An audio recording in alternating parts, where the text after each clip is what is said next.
అందరికీ నమస్తే, good morning, శుభోదయం.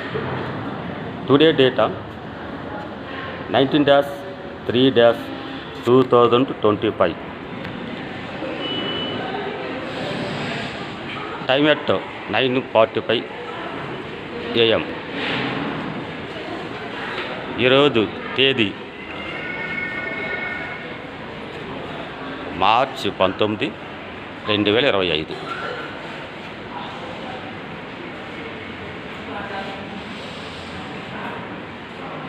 ఈరోజు టాపిక్ ఎస్సీ ఏబీసీ గ్రూపులుగా ఆంధ్రప్రదేశ్ తెలంగాణలో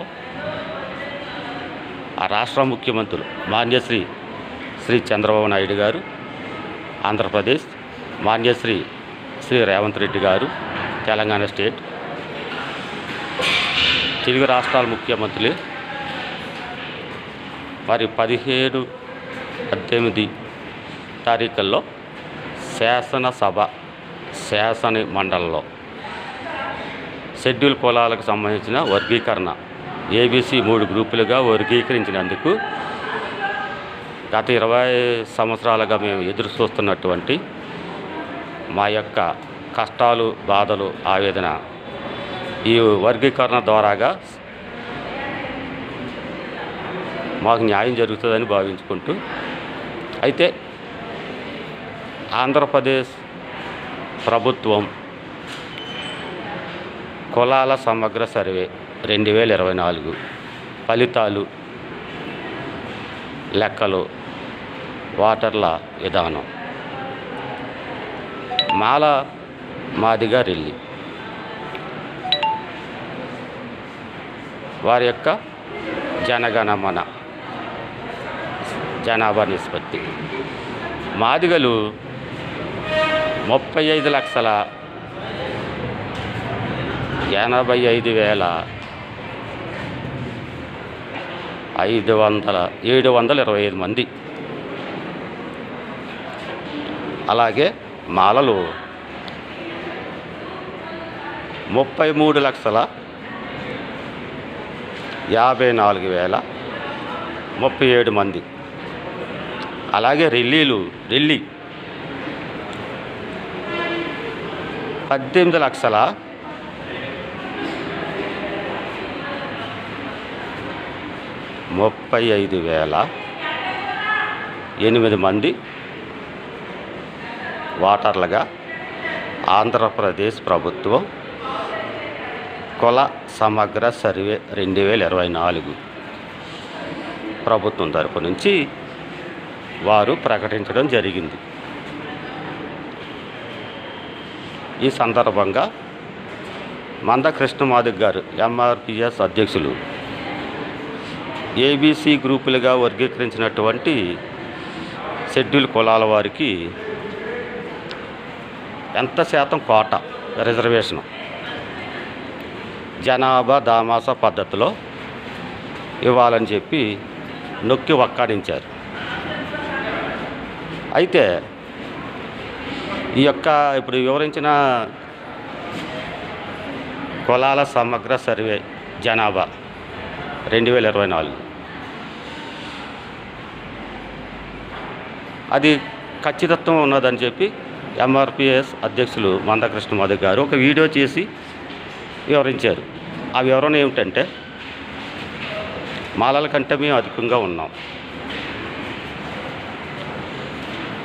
మేము అంటే మాదిగలు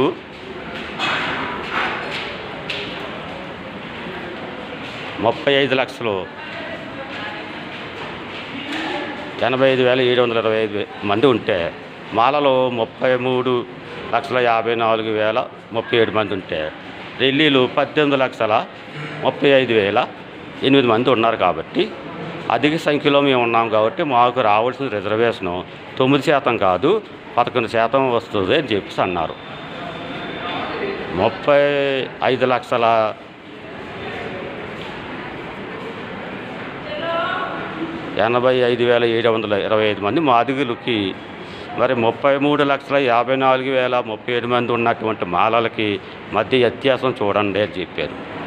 ఆ వ్యత్యాసం చూసినప్పుడు అలాగే రెల్లి కులస్తుల యొక్క జనాభా ఓటర్ లిస్టులో మరి జనాభా 2024 సమగ్ర సర్వేలో వెల్లడించినటువంటి విధానంలో 18,35,008 మంది ఉన్నట్టు ప్రకటించడం జరిగింది 2024 జనాభా సర్వే ప్రకారం.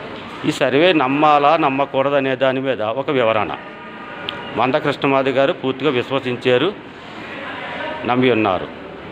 మనకి 2024లో శాసనసభకి ఆంధ్రప్రదేశ్ తెలంగాణ రాష్ట్రాలకి సార్వత్రిక ఎన్నికలు జరిగాయి. అప్పుడు ఎగ్జిట్ పోల్స్ ఛానల్స్ తెలంగాణ రాష్ట్రంలో ఈ పార్టీ విజయం సాధిస్తుంది, ఆంధ్రప్రదేశ్లో ఈ పార్టీ విజయం సాధిస్తుందని వారు సుస్పష్టంగా ప్రస్ఫుటంగా వారి యొక్క ఎగ్జిట్ పోల్స్ ఛానల్స్ వారు ప్రకటించి ఉన్నారు. తర్వాత ఎలక్షన్ అయ్యింది, ఫలితాలు వచ్చాయి. అప్పుడు ఏదైతే ఎగ్జిట్ పోల్స్ జనాభా మరి ఎంతమంది ఏంటి అనే సర్వే మీద ఓటర్స్ ఏ పార్టీకి మొగ్గు చూపారు అనే దాని మీద ముందే ఫ్యాక్ట్ అండ్ ప్రెడిక్షన్ చేశారు. మరి అది నిజమైనప్పుడు, ఆ ఎగ్జిట్ పోల్ ఛానల్స్ నిజమైనప్పుడు, ఆ పార్టీలు విజయం సాధించి ప్రభుత్వాన్ని ఏర్పాటు చేసినప్పుడు మరి యొక్క ఛానల్లో ప్రజల్లోకి దూసుకుపోయి అది ప్రైవేటు ఎగ్జిట్ పోల్స్ కానివ్వండి, లేకపోతే ప్రభుత్వానికి సంబంధించిన సర్వే సమగ్ర నివేదిక ఛానల్స్ కానివ్వండి, సర్వేలు కానివ్వండి, కమిటీలు కానివ్వండి, కమిషన్లు కానివ్వండి, మరి అసోసియేషన్లు కానివ్వండి, సంఘాలు కానివ్వండి, ఏది ఏమైనప్పుడు కూడా whatever it may be విశ్వసించాలి, నమ్మాలి. Fact and prediction. సో ఈ 2024 సంవత్సరంలో ఆంధ్రప్రదేశ్ ప్రభుత్వం కులాల సమగ్ర సర్వే చేపట్టి ఈ లెక్కలు వెల్లడించడం జరిగింది. కాబట్టి మరి 18,35,008 మంది ఉన్నటువంటి రెల్లి కులానికి 1% రిజర్వేషను అని చెప్పడంలో ఇంకా తర్జన భర్జన జరుగుతుంది. ఈరోజు కూడా 21 తారీఖు మార్చి 2025 ఇంకా కొంత చర్చా విధానం జరుగుతున్నట్టు భావించబడుతుంది. కానీ శాసన మండలి శాసనసభల్లో బిల్లు పాస్ అయ్యి మరి పార్లమెంట్కి ఫార్వర్డ్ చేసినట్టుగా పత్రికా కథనాలు, వార్తాపత్రికలు, media, electronic media, social media నుండి మనకి ఆధారాలు కనపడుతున్నాయి. మరి ఒక్క విషయాన్ని గమనించాను సార్. అయితే మాదిగ ఉపకులాలు సబ్ కాస్ట్, ఉపకులం అనేది పదం వాడరాదు. మాల ఉపకులాలు సబ్ కాస్ట్, ఉపకులాలు సబ్ కాస్ట్ అని వాడరాదు. రెల్లి ఉపకులాలు సబ్ కాస్ట్, ఉపకులాలు సబ్ కాస్ట్ అని మాట వాడరాదు. అది మిగతా ఆంధ్రప్రదేశ్లో 61 షెడ్యూల్ కులాలు, తెలంగాణలో 59 షెడ్యూల్ కులాలు ఉన్నాయి కాబట్టి కాస్ట్ ఆఫ్ లిస్ట్ గెజిట్ కాబట్టి ఉపకులము సబ్ కాస్ట్ అనే పదాన్ని వాడకుండా శాఖోపశాఖలు అంటే ఒక విత్తనం వేసినప్పుడు అది చెట్టు అయ్యి అనేక శాఖలు, శాఖోపశాఖలు, బ్రాంచీలు, కొమ్మలు అన్నమాట. అట్టాగా అందమైన పదాన్ని వాడదాం. ఆహ్లాదకరంగా మనోభావాలు దెబ్బతీయకుండా. అందువల్ల ఏమని భావించాలి, ఏమని చెప్పాలంటే మాల కుల శాఖోపశాఖలు, మాదిగ కుల శాఖోపశాఖలు, రెల్లి కుల శాఖోపశాఖలు అనాలి. కానీ సబ్ కాస్ట్ ఉపకులం అది కరెక్ట్ పదం కాదు. కాబట్టి మనోభావాలు దెబ్బతీయకుండా మంచి పదాలు వాడాలని నేను మీ Kakinada Appanna, BCom LLB, lawyer PhD, working in government నిజామిటీ బి college, green building as a watchman, completed DOPT Ministry Training, IST in Service Training, and APAR Annual Perform Amend Assessment Rule, and PIR Perform Amendment Rule 2023 to 2024. So I am awaiting to promotion to posting order. అయితే ఇంతకాలంగా మరి suppressed oppressed అయినటువంటి laying down అయినటువంటి కమ్యూనిటీలో ముఖ్యంగా రెల్లి కులం బాగా వెనకబడిన కులం. అయితే కులాలు అభివృద్ధి రిజర్వేషన్ ప్రాతిపదికన మాట్లాడితే ఓసీ, బీసీ, ఎస్సీ, ఎస్టీ వాళ్ళందరికీ కూడా రిజర్వేషన్ కల్పించబడింది ఈ రోజున. ఓసీలో ఈడబ్ల్యూఎస్, బీసీలో ఓబీసీ రిజర్వేషను, ఇక ఎస్సీ, ఎస్టీలో రిజర్వేషను అందరికీ ఉన్నాయి.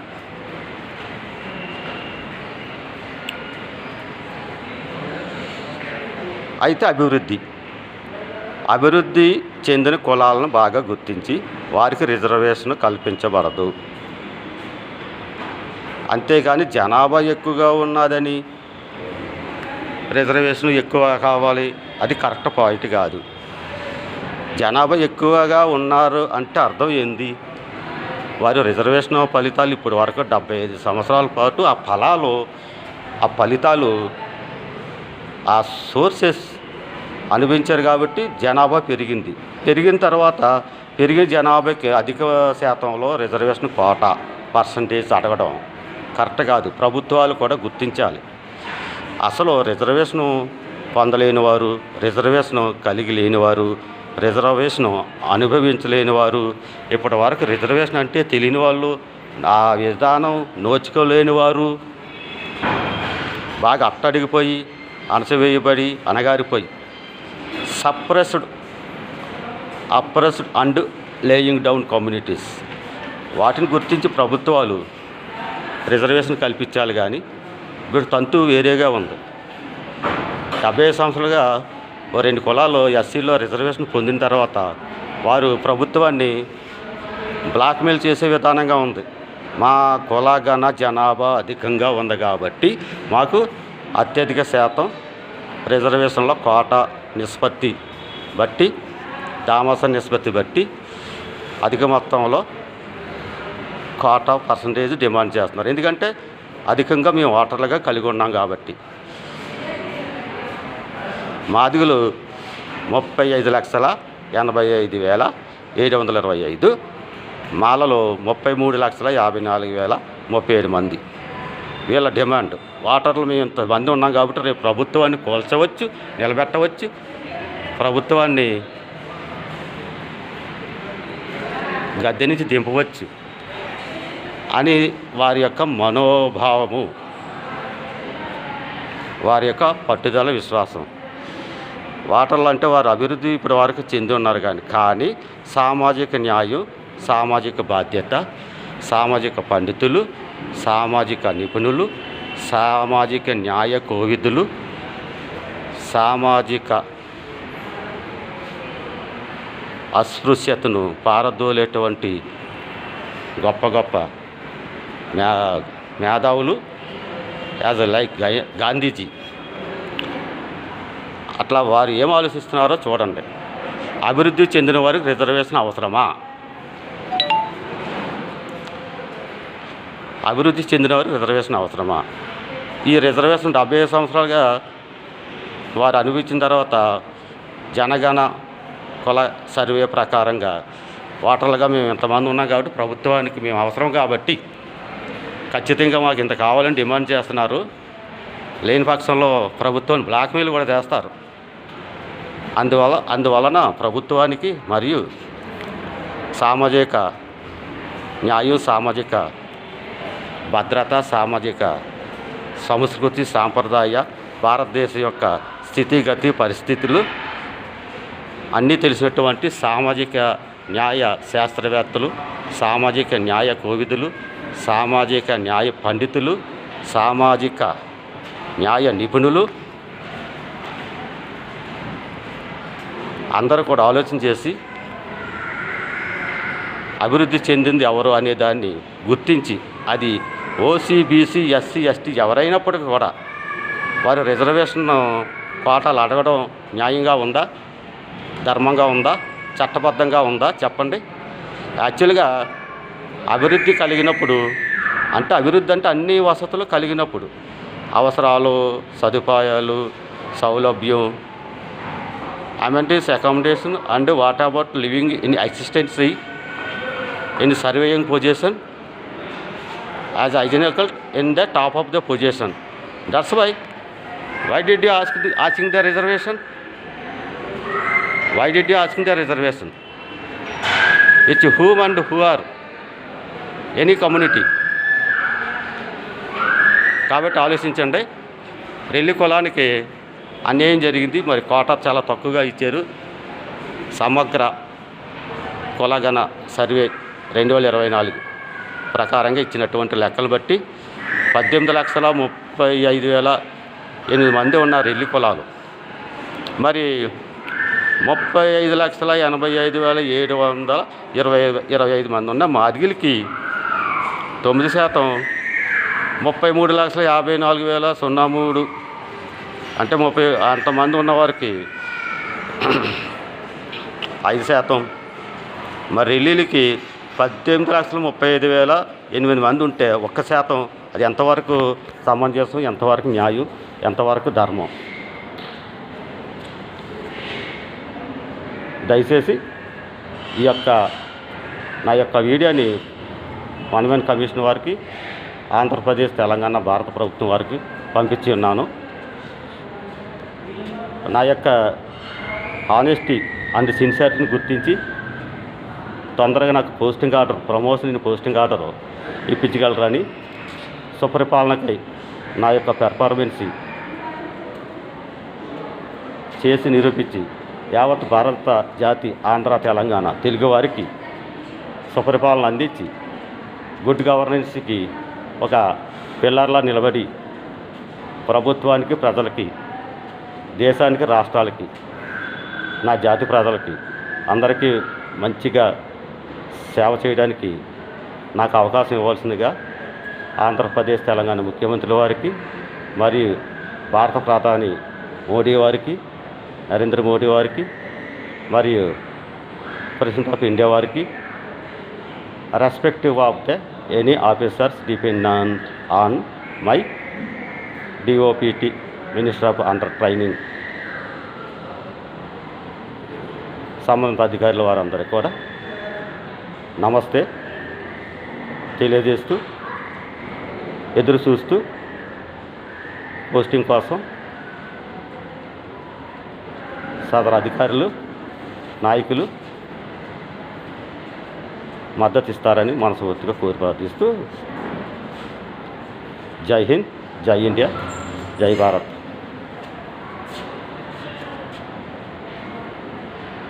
భారత్ మాతా కీ జై.